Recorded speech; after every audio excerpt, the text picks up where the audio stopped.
Hi అండి, నమస్తే. నేను మీ వందన. ఈరోజు స్పెషల్ బాదం బర్ఫీ. చాలా టేస్టీగా ఉంటుంది, హెల్దీగా ఉంటుంది. అలాగే మనం ఇంట్లో చేసుకోవడం వల్ల హైజీనిక్ వేలో కూడా చేసేసుకోవచ్చు. స్వీట్ షాప్లో మాదిరిగానే ఉంటుందండి. ఒక్కసారి ట్రై చేయండి.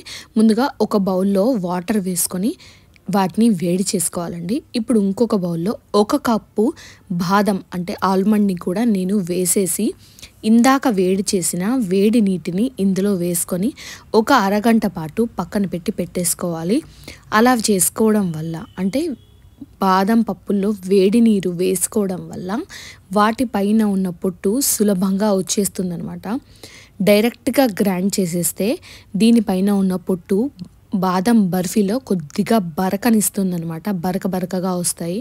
అలా రాకుండా ఉండడానికి సాఫ్ట్నెస్ కోసం మనము ఇలా వేడి నీటిని పోసి పొట్టంతా తీసేయాలన్నమాట. తీసేసి ఒక 5 నిమిషాలు వీటన్నిటిని గాలికి ఆరనివ్వాలి. పచ్చిదనం ఉంటుంది కదా వాటర్ది, అది పోయేలాగా అనమాట. ఇప్పుడు వీటన్నిటిని గ్రైండర్ పాత్రలో వేసుకొని మెత్తగా పౌడర్ లాగా పట్టుకోవాలండి. బరకగా వస్తే బర్ఫీ కూడా బరకగానే ఉంటుంది. అలా కాకుండా ఉండడానికి మెత్తగా, కానీ నేను ఇక్కడ వాటర్ కానీ పాలు కానీ ఏమీ యాడ్ చేసుకోవట్లేదండి. గ్రైండర్ని ఆఫ్ చేస్తూ ఆన్ చేస్తూ అలా మెత్తగా పేస్ట్ లాగా చేసేసుకొని పక్కన పెట్టుకోవాలి. ఇప్పుడు ఒక భాండీలోకి 1/2 కప్పు పంచదార, దాంట్లోకి 1/2 కప్పు కంటే తక్కువగా నీటినైతే ఇక్కడ నేను యాడ్ చేసుకుంటున్నానండి. ఇలా మంచిగా చక్కెర కలిసేంత వరకు కలుపుతూనే ఉండాలి. అప్పుడు చక్కెర మంచిగా కరుగుతుందండి. మనకు చక్కెర పలుకుగా బర్ఫీలో రాకుండా ఉండడానికి మనకు వీలైనంత ఎక్కువగా చక్కెర కలిపేయచ్చు. లేదు అంటే మీరు ఇక్కడ చక్కెర పౌడర్ కూడా వాడుకోవచ్చండి. దాన్ని మంచిగా మిక్స్ చేసిన తర్వాత ముందుగా మనము పొడి చేసి పెట్టుకున్న బాదం పౌడర్ని నేనైతే ఇందులో యాడ్ చేస్తున్నానండి. ఇలా చూసారా, ఫస్ట్ కొద్దిగా యాడ్ చేసి మంచిగా మిక్స్ అవుతుంది అన్నప్పుడు ఇలా చేసుకోవాలన్నమాట. చక్కెర కరిగితే సరిపోతుందండి.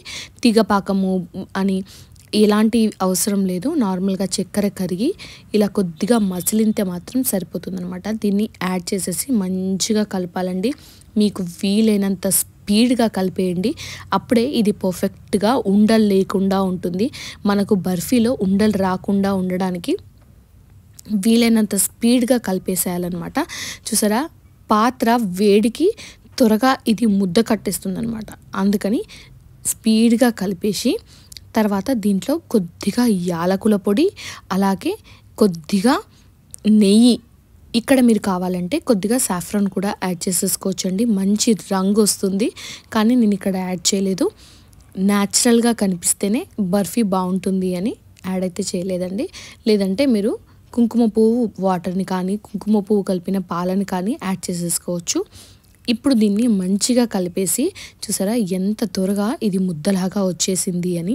ఇలా వచ్చిన తర్వాత ముందుగా ఒక పాత్రలోకి నేను నెయ్యి అప్లై చేసి పెట్టుకున్నానండి. ఈ మిశ్రమాన్ని ట్రాన్స్ఫర్ చేయడానికి ఇలా ముద్దలాగా వచ్చిన తర్వాత ఇది పర్ఫెక్ట్గా అయింది అని. ఇంకా చల్లారితే ఇంకా గట్టిగా అయిపోతుంది. కాబట్టి ఈ స్టేజ్లోనే మనం తీసేసుకొని అంతా ఒక దగ్గర పెట్టేసి ముద్దలాగా చేసేసుకొని చపాతీ కోలకి నేను ఇక్కడ నెయ్యి రాసుకున్నానండి, అంటుకోకుండా ఉండడానికి అని చెప్పి.